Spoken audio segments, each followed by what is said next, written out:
Hey guys, just wanted to do another video. I want to talk about tonight our little bean family craft who are right there, that triangle there, but they're really all over the sky. They're really everywhere. There's another one right there. They're really everywhere. They're there, up there. Really pretty much everywhere you look are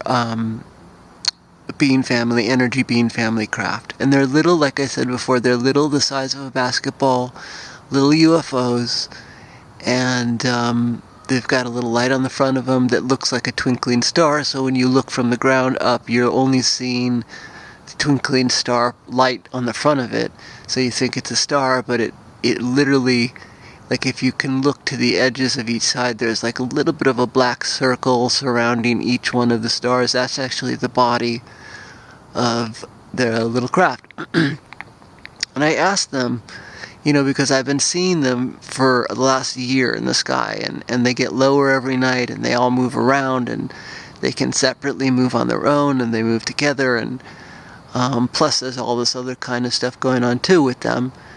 But I asked them, I said, well, because one day I had a friend come over that's a really good friend of mine for about 30 years. This guy is in his 70s.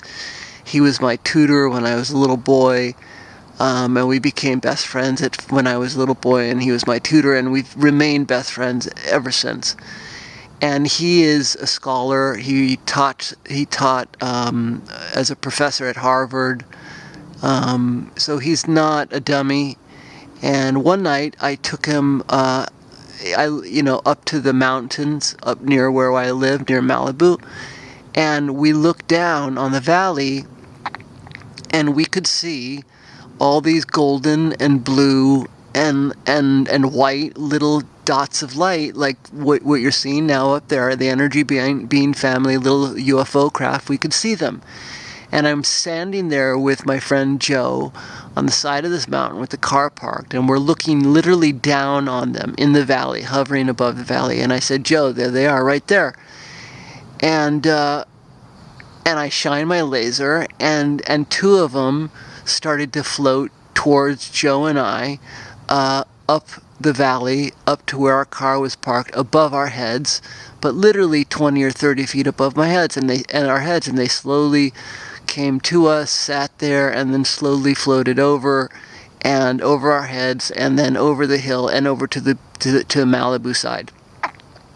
And I said to Joe, what do you think those were? Because they made no sound. They were totally silent. They weren't helicopters. They weren't planes. They were literally 20 or 30 feet above our heads as they passed over.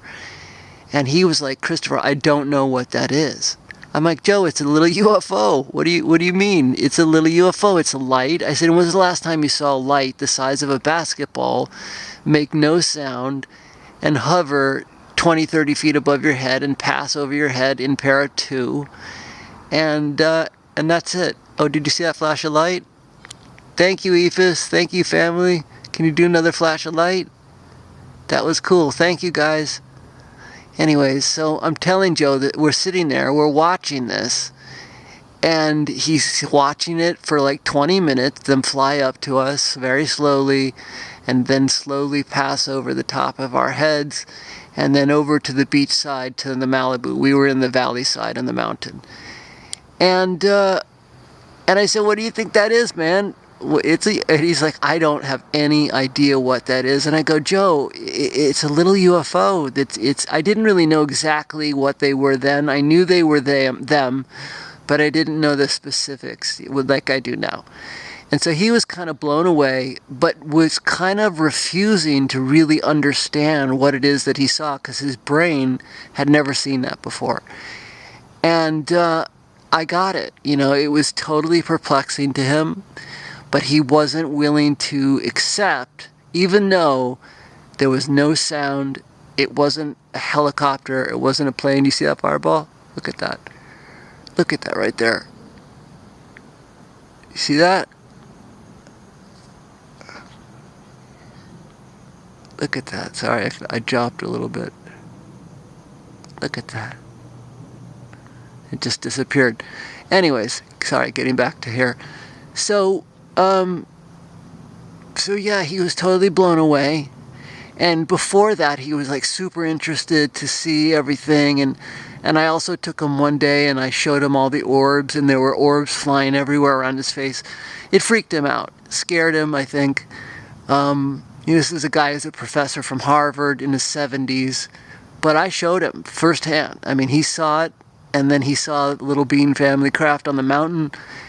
And he could not wrap his brain around it. And I got it. And even though it was right there in his face, for 20 or 30 minutes we watched the entire thing happen.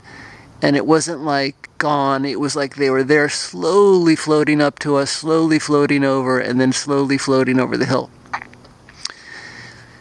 And since then, he's not mentioned it to me. And I've asked him a couple times, and he's just like basically doesn't want to go there, even though he loves me, and we still sort of casually talk about it.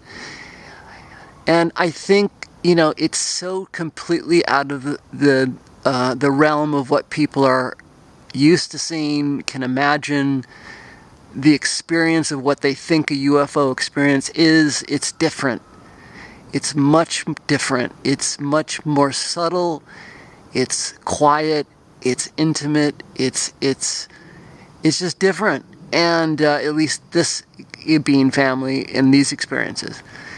And so I asked them after that. I've thought about that night for many months, and I asked them, recently, I was like, well, why are you so in the sky, so there for anyone to see? Look, there's one moving right up there. Look at that. You're so there for anyone to see. Why are you so like there? I mean, they're all over the sky, right, for anyone to see. Do you see that moving up there? And basically what they said to me is that we want to be completely... I can't bend anymore. Oh, shit. They go, we want to be completely in the sky, everywhere. And I'm going to go back. I'm going to face the other way. It's too much. Too much bending for me.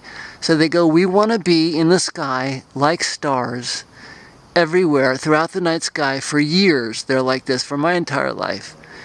And people will notice in their subconscious that something looks a little different about the night sky, about the stars, because there are real stars, but they're blending in with them as little UFO craft. So they go, we want to be totally in people's faces, but as a part of the scenery, so that they unconsciously accept us and have lived with us for many years, but subconsciously there's something that they in their subconscious know is a little bit off, so that basically they're with us in the sky in that subconscious level, masquerading as stars. And so it's a slow assimilation for all of us to be with them, to see them, to be kind of recognizing at some subconscious level that they're there, so that when they do finally come out to say, okay guys, see all these little stars, they're not stars, the golden, blue, and white ones, that's us, among with all other types of contact, then it's not such a shock to the system.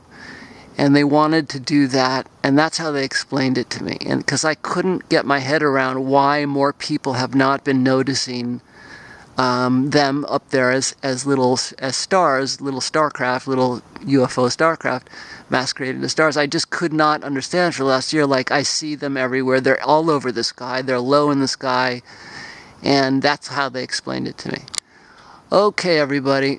Love you. I'm bending upwards and I can't do it anymore. Okay, have a good night. Love you.